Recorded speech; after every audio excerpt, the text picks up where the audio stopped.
Iglesia, el título en esta mañana de la palabra es enfoque. Enfoque. Con respecto a esta palabra, según el diccionario, enfoque es centrar en el visor de una cámara fotográfica la imagen que se quiere obtener. Eso estamos hablando de lo que dice el diccionario, ¿verdad? De la Real Academia de la Lengua Española. ¿Qué es el enfoque en una fotografía? El enfoque fotográfico se puede entender como la capacidad del fotógrafo para hacer lo más nítido posible una parte de la escena que se quiere fotografiar. Es decir, que el objeto o sujeto que queremos mostrar salga lo más nítido posible. Estamos hablando podríamos decir, de características de lo que es esta palabra como tal, enfoque. Pero donde nosotros vamos a estar, ¿qué quiere decir entonces enfocarse? Enfocarse es un estado mental que ocurre cuando le prestas atención a una sola tarea e ignoras las distracciones externas. En el entorno de trabajo acelerado de hoy en día, eso significa que el verdadero enfoque suele ser un acto de priorización, porque para estar enfocado en una cosa tienes que ignorar muchas otras cosas. Para estar enfocado en una cosa, para prestarle atención a algo, debemos aprender, iglesia, a ignorar muchas otras cosas. Quiero que me acompañen a la palabra. En el libro de Filipenses, en el capítulo 3. Filipenses capítulo 3. Apóstol Pablo hablando a la iglesia de Filipo. En los versículos 12, 13 y 14. La enseñanza como tal está centrada específicamente en el versículo 12. Sin embargo, los 3 versículos son necesarios para poder entender completamente el mensaje. Leo para ustedes. Pablo hablando a la iglesia les decía: no que lo haya alcanzado ya, ni que ya sea perfecto, sino que prosigo por ver si logro hacer aquello para lo cual fui también asido por Cristo. Verso 12, hermanos, yo mismo no pretendo haberlo ya alcanzado, pero una cosa hago, olvidando ciertamente lo que queda atrás, extendiéndome a lo que está delante. Dice: prosigo a la meta, al premio del supremo llamamiento de Dios en Cristo Jesús. Hermanos, para poder entender el significado plenamente de estas palabras, es importante entender el entorno en el cual esta carta fue escrita. El apóstol Pablo, cuando escribió la carta a Filipenses, él estaba preso en Roma. El apóstol Pablo preso en Roma. Qué lindo ejemplo tenemos del apóstol Pablo. Qué lindo ejemplo vemos de una persona que está comprometida con el llamado que él recibió de parte de Dios. ¿Qué sería de nuestras vidas si estuviéramos en ese estado? Pablo preso en Roma, hermanos. Y en medio de esta carta, si le prestamos atención a todo el libro de Filipenses, vemos en ella alegría, vemos en ella motivación, vemos en ella el amor de Dios reflejado en el apóstol Pablo. No vemos un hombre quejándose, no vemos una persona dolida, no. Todo lo contrario. El apóstol Pablo hablando a la iglesia, en medio de la prisión empieza a escribir a la iglesia, al pueblo, y da 4 consejos. En medio de ese versículo 12 da 4 consejos en específico. Y la primera frase que resaltamos del verso 12 dice: hermanos míos, yo mismo no pretendo haberlo ya alcanzado. Entramos al punto 1, que es reconocer nuestra posición. Reconocer en dónde estoy parado, en dónde me encuentro. El apóstol Pablo, hermano, sabía que él no era perfecto, sabía que tenía muchas cosas por mejorar. Aquí Pablo está expresando humanidad.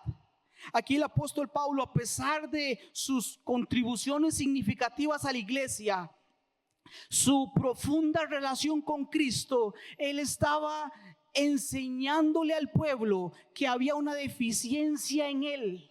Y les está diciendo: yo mismo no pretendo haberlo ya alcanzado. Yo mismo, iglesia, yo mismo, pueblo, les dice, yo mismo, iglesia de Filipos, les reconozco, les digo, yo mismo no lo he alcanzado. Y en medio de esta frase, hermanos, podemos encontrar dos palabras importantes. Y la primera de estas es: me falta crecer. El apóstol Pablo está diciendo ahí: me falta crecer.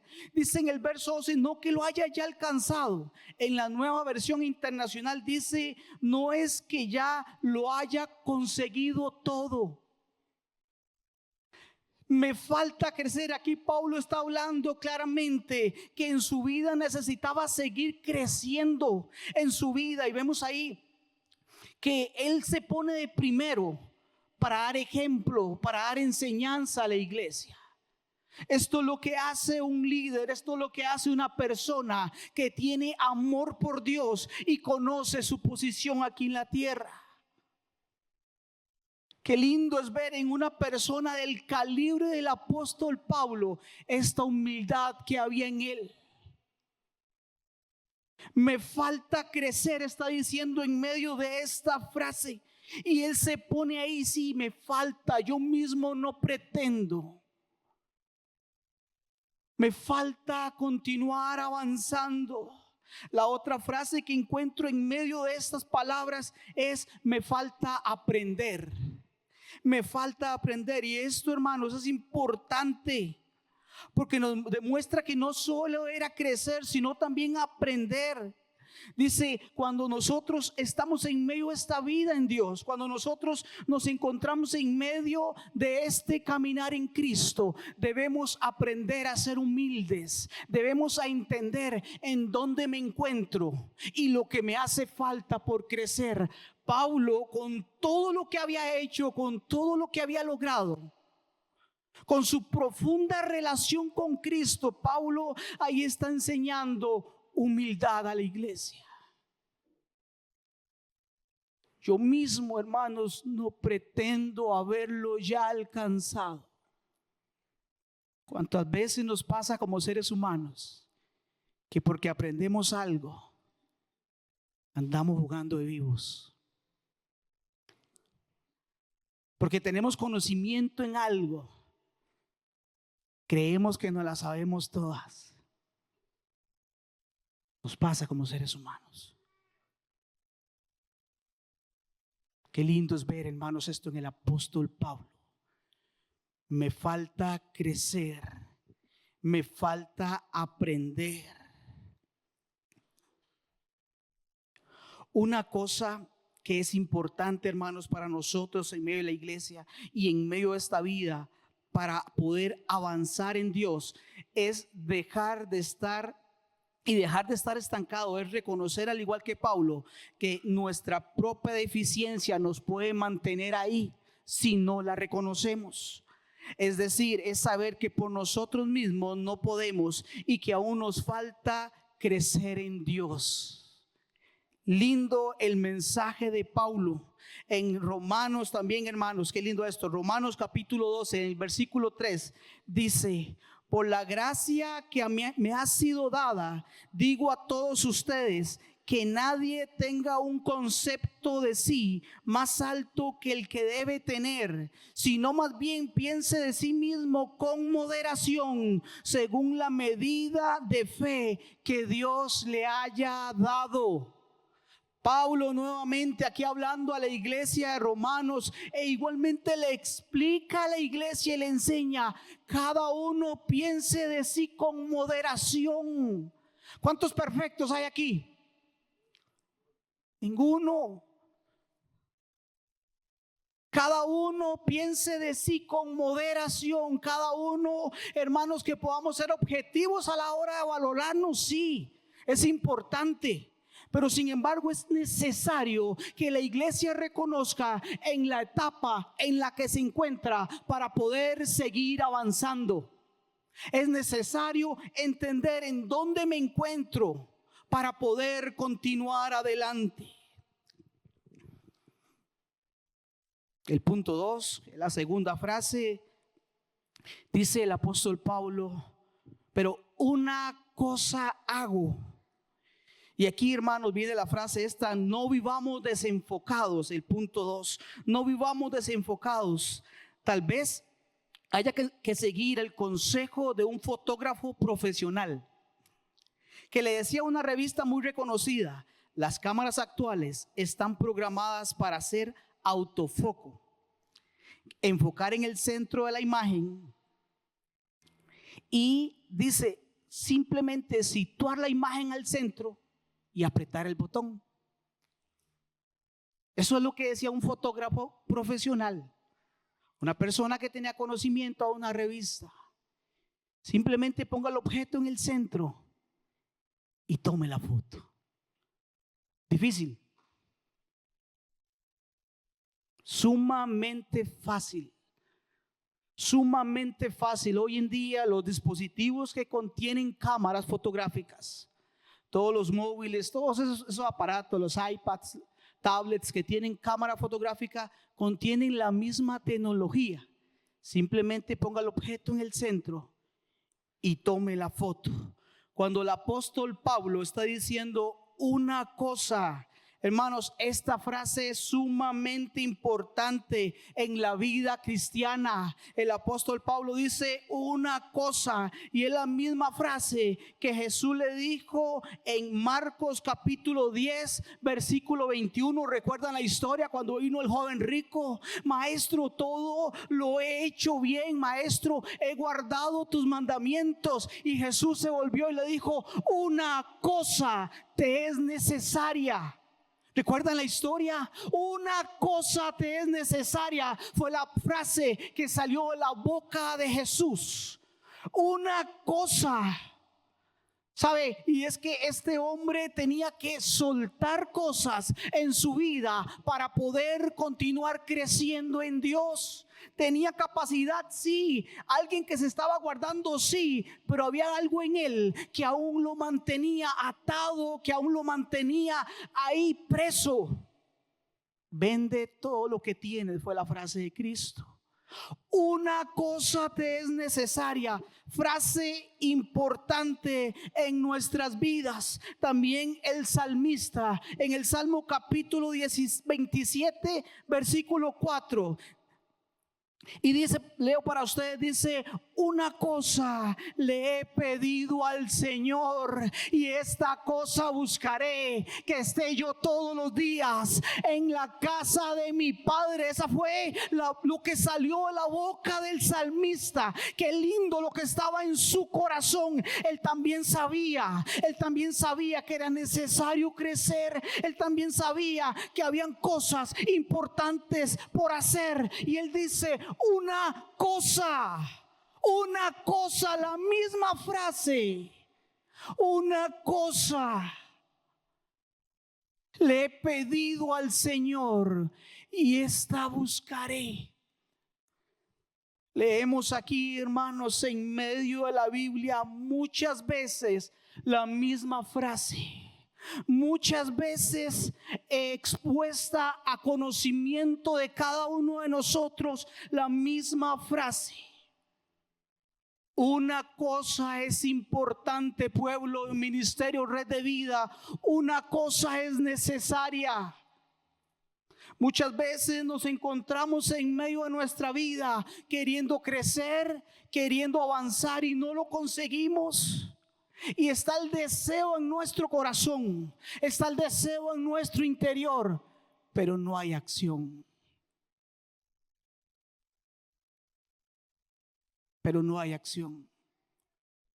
Y no quiero soltar cosas. Y no quiero dejar cosas. Una cosa es necesaria. Una cosa, red de vida, es necesaria. Algunos de los síntomas que podemos encontrar en alguna persona que se encuentra desenfocada. Una persona que se encuentra desenfocada, y vemos ahí que gastan el tiempo en lugar de invertirlo.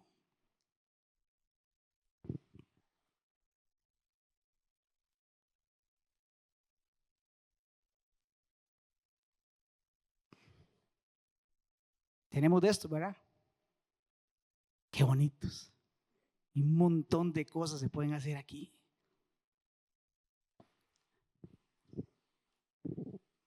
Pero ¿cuántas veces esto nos domina? ¿Cuántas veces un aparatito de esto nos doblega, iglesia? ¿Cuántas veces nos perdemos momentos importantes, cosas importantes por eso? Cuando yo estoy desenfocado, fácilmente esto me puede ganar.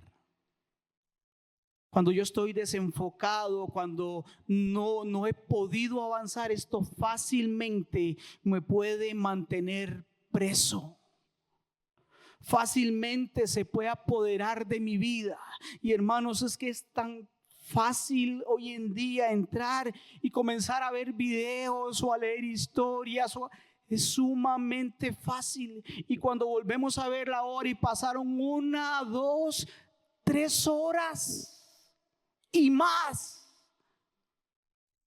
Y ahí estamos. Y si después de esas 2, 3 horas yo le pregunto, ¿y qué aprendió después de eso?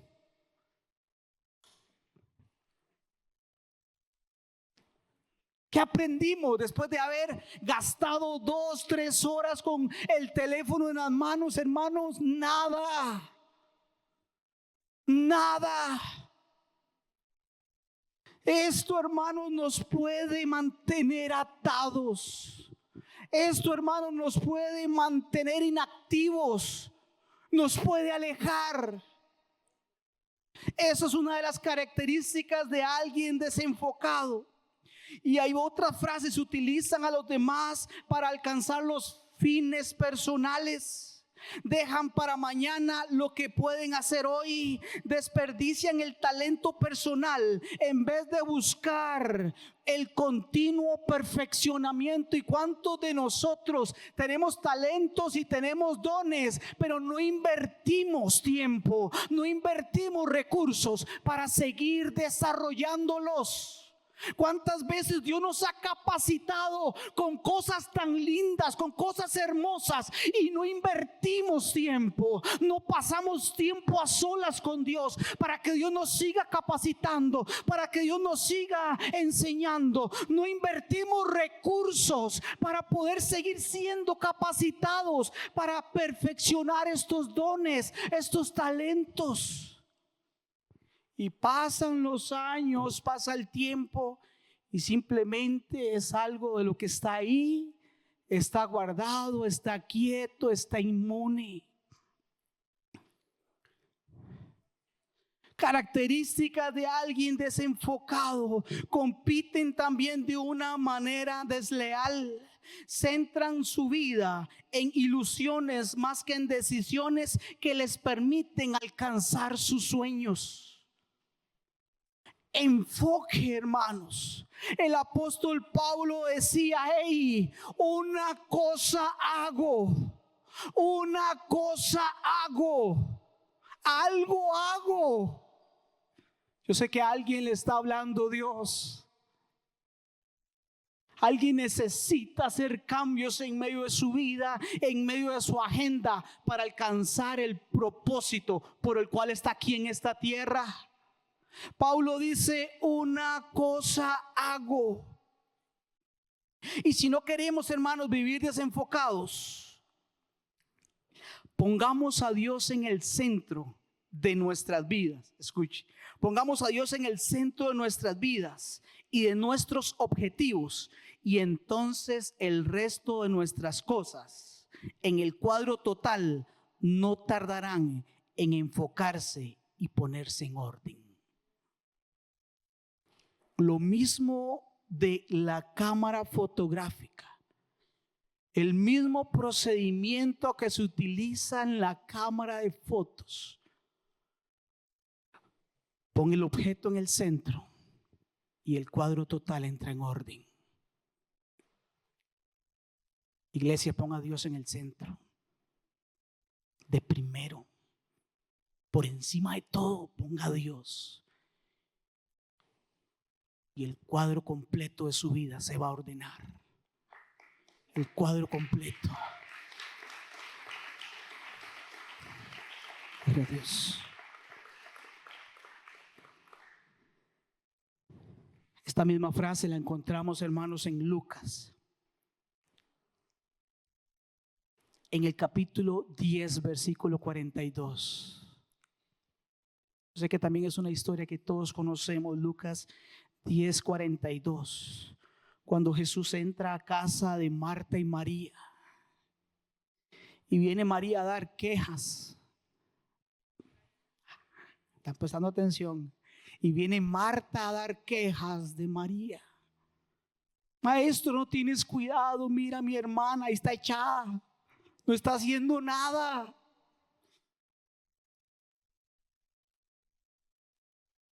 La respuesta de Cristo es las mismas palabras que salían de la boca de Pablo. La respuesta de Cristo es: una cosa es necesaria y María ha escogido la mejor, la cual no le será quitada, dice Jesús. Una cosa, iglesia, es necesaria. Una cosa. ¿Y qué fue lo extraordinario que hizo María? ¿Qué fue lo grande que ella hizo? María escogió estar a los pies del Maestro. Eso fue lo que ella hizo. Escogió estar a los pies del Maestro y escuchar la enseñanza que Cristo iba a dar esa tarde, esa mañana. Ahí estaba María, prestando atención a lo que Cristo iba a decir. Ella no permitió que los afanes ni las preocupaciones de la vida la turbaran, ni la sacaran del propósito. Cuando Jesús entró a la casa, ella se puso a sus pies. Una cosa es necesaria, ¿sabe, iglesia? Muchas veces queremos hacer tantas cosas y nos vemos enredados en trajines día con día. Y al final del día no logramos nada. Y al final del día nos preguntamos, pero no avancé. ¿Sabe? Una cosa es necesaria, pueblo. Una cosa. Usted quiere avanzar en Dios. Usted quiere crecer en Dios, red de vida. Una cosa te digo de parte de Dios. Una cosa es necesaria para que tú puedas ver crecimiento personal en tu vida. Para que tú puedas ver desarrollo personal en tu vida. Una cosa es necesaria. Una cosa. Una cosa. Qué frase tan importante salió de la boca del apóstol Pablo. Qué frase tan necesaria en la vida del creyente. Una cosa es necesaria. Una cosa hago, dijo. Una cosa. Y esto, hermanos, precisamente este es enfoque. Cuando la persona está enfocada en Dios, sabe que no puede muchas veces ir corriendo. Sabe, muchas veces viene el enemigo con situaciones, con cosas que no nos permiten casi avanzar, hermanos. Pero aunque vaya a rastras, pueblo, aunque no pueda dar el paso completo, pero hágalo. Aunque usted sepa que no puede dar el paso completo, hágalo a pasitos, hágalo despacio, pero haga algo en Dios. Haga algo en Dios. Volvamos a la lectura de la palabra. Sí, volvamos a la oración. Sí, hagamos algo en Él. Hagamos algo en Dios. Esto es estar enfocado. El apóstol Pablo, cuando dice esto, yo me lo imagino por la fe como una flecha cuando es disparada por el arco y va en rumbo hacia el blanco. Ese era el apóstol Pablo. Hey, iglesia de Filipos, una cosa hago. Una cosa hago. Entramos al punto 3 de la tercera frase que nos encontramos ahí: olvidando lo que queda atrás. El tercer punto es tiempo de soltar. El apóstol Pablo menciona aquí la acción de olvidar para referirse a todo lo que forma parte de su pasado.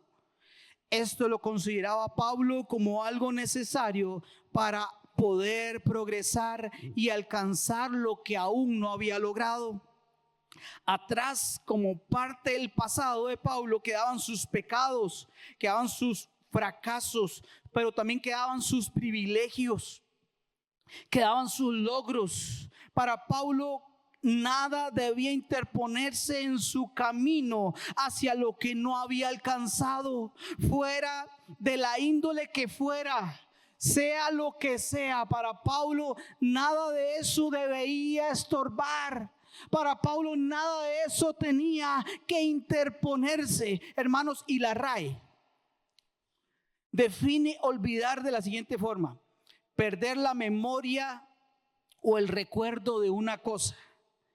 Eso nos insta a Pablo a hacer. Olvídate del pasado que te atormenta.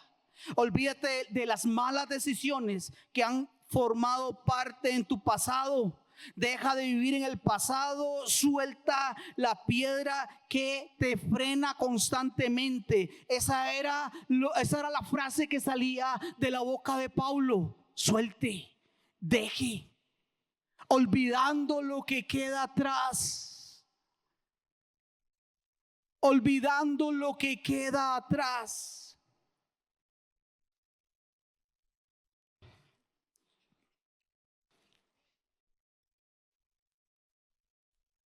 La RAE lo define de esa forma.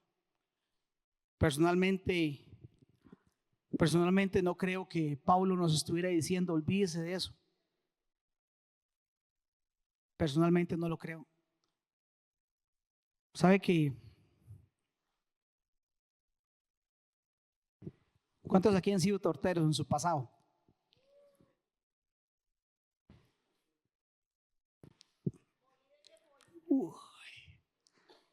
Hermanos, cuántos errores hemos hecho, cuántas cosas malas hemos hecho y la volé. ¿Cómo hice eso?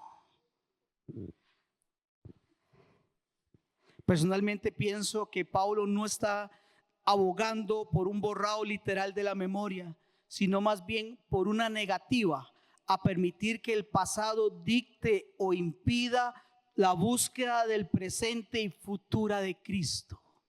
Eso específicamente es lo que yo pienso. Cuando Pablo nos está diciendo aquí, olvidando el pasado, no es que se nos borró por completo de la memoria, no. Nos recordamos de eso, sí, pero aprendimos a madurar en medio del proceso y seguimos adelante. La palabra a mí me enseña, hermanos, 7 veces cae el justo y 7 veces Jehová lo levanta. ¿Sabe? Pablo está diciendo: sí, he tropezado, he tomado malas decisiones, pero olvido lo que queda atrás. Eso formó algo importante en algún momento en mi vida. Eso fue una etapa de mi vida, sí, pero continúo hacia adelante, continúo creciendo. Eso precisamente era lo que Pablo le estaba diciendo a la iglesia cuando le mencionó en Primera de Tesalonicenses. Hermanos, en Primera de Tesalonicenses, se me perdió. En el capítulo 4, Jesucristo.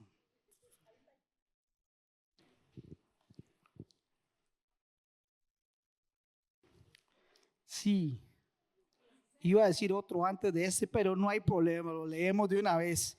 En Primera Tesalonicenses capítulo 4 versículos 16 y 17 dice: porque el Señor mismo, con voz de mando y con voz de arcángel y con trompeta de Dios, descenderá del cielo. Oiga, y los muertos en Cristo resucitarán primero, y luego nosotros los que vivimos, los que hayamos quedado, seremos arrebatados juntamente con ellos en las nubes. Pablo, cuando hablaba a la iglesia de suelte lo que está estorbando, le está diciendo a la iglesia: piense en su futuro, piense en lo que viene para usted, piense en lo glorioso que Dios va a traer para su vida, piense en lo que Dios está planeando desde antes de la fundación del mundo y hacia dónde Dios te lleva. Eso es lo que Pablo hablaba a la iglesia. Eso es lo que leemos también en este versículo. Pablo, hermanos, nos habla de soltar, nos habla de dejar cosas que nos aferran, que nos mantienen ahí estancados, para poder extendernos hacia adelante, para poder ver un futuro con Cristo. ¿Sabe? Muchas veces viene el enemigo a nuestras vidas y trae distracciones. Muchas veces viene el enemigo a nuestras vidas y trae cosas que nos hacen caer. Traen cosas a nosotros que nos hacen desistir del propósito. Pero cuando yo llego y me enfoco en Dios, cuando yo llego y entiendo mi posición en Cristo, esto automáticamente me hace entender en dónde estoy y hacia dónde debo dirigirme. Iglesia, es tiempo de soltar, sí, pero también es tiempo de soñar con nuestro futuro. Esta es la cuarta frase que el apóstol habla. Dice: extendiéndome a lo que está adelante. ¿Cuántos de nosotros hemos recibido palabra de Dios y no la hemos visto cumplirse? ¿Cuántas veces ha venido Dios a profetizar y a dar algo a nuestras vidas y no hemos visto el cumplimiento? Pablo enseña a la iglesia así: me olvido de lo que está atrás y me extiendo a lo que está delante. Y me extiendo a lo que está adelante. Tantas cosas que me atrasan en medio del proceso, tantas distracciones que trae el enemigo, tantas cosas, pueblo. En una época hermosa, estamos cerca del fin de año. Es un tiempo lindo, hermanos, es hermoso. Qué lindo es poder compartir en familia, qué lindo es poder disfrutar, los que tienen la oportunidad, algunos días de vacaciones, de descanso, salir a pasear y ver familiares que normalmente no vemos. Qué lindo es poder tener un poquito de dinero y de más, y poder sembrar algunos seres queridos. Qué lindo, es lindo, hermanos. Pero cómo muchas veces el enemigo utiliza este tiempo para desenfocarnos. Como el enemigo utiliza muchas veces un tiempo hermoso que Dios nos regala para hacernos volver atrás, para hacernos retroceder.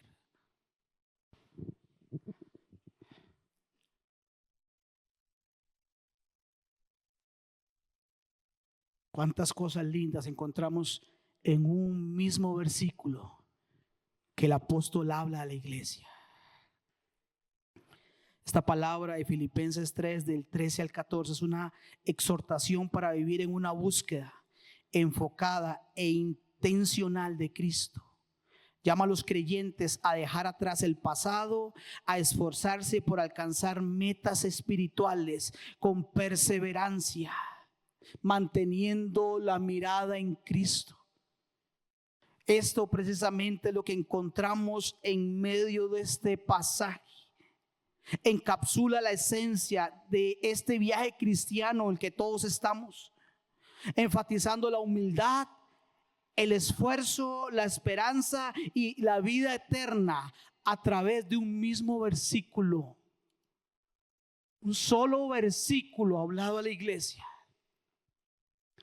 La palabra dice: el que tiene oídos para oír, oiga lo que el Espíritu dice a la iglesia.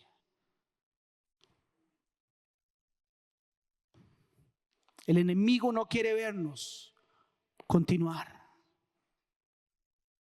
El enemigo no quiere que prosigamos.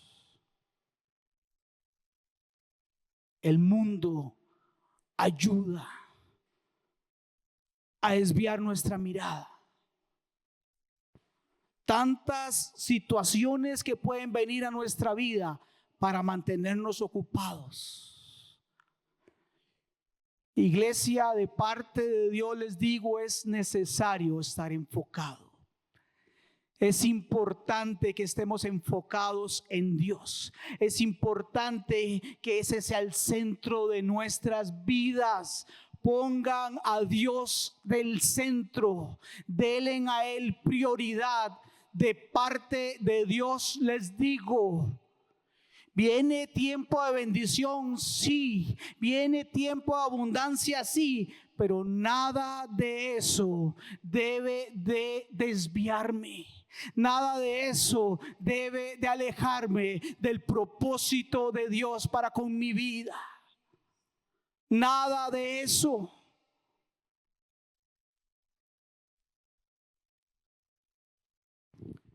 Yo quiero hablar a las personas que nos visitan por primera vez. Quiero hacer una pausa en medio de este mensaje. Si estás aquí es por un motivo. Si estás aquí es porque así Cristo lo permitió.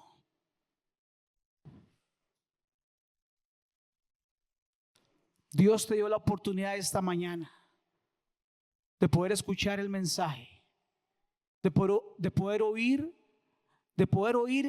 lo que Él quiere para cada uno de nosotros. Esa esperanza, ese futuro, esa promesa tan linda que tenemos como hijos de Dios. También puede ser para ti, amigo, amiga, que nos visitas esta mañana.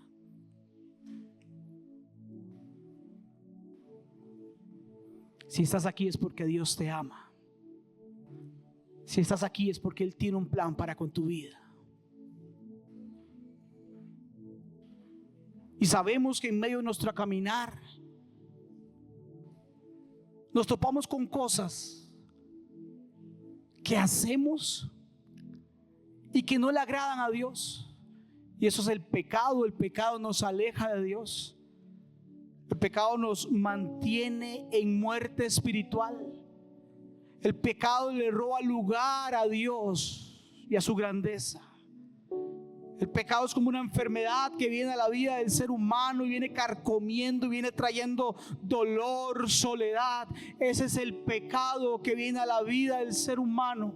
Pero la buena noticia es que hace más de 2000 años Cristo Jesús vino a esta tierra. Hace más de 2000 años el Salvador vino aquí, sí, y nos enseña la palabra que dejó toda su gloria. Dejó toda su gloria por venir aquí a esta tierra. Cristo Jesús vino a pagar el precio que debíamos de pagar nosotros mismos. Cristo Jesús vino y se interpuso en medio del pecado y de tu vida. Ahí vino Cristo. Ahí vino Cristo, y lo que Él quería hacer era poder reconciliarnos con Dios. Ese era el deseo que había en Él. Cristo Jesús pagó el precio. Cristo Jesús permitió que sus manos fueran traspasadas por clavos, sus pies traspasados, su costado, que en su cabeza fuera puesta corona de espina. Cristo Jesús lo hizo por amor a ti.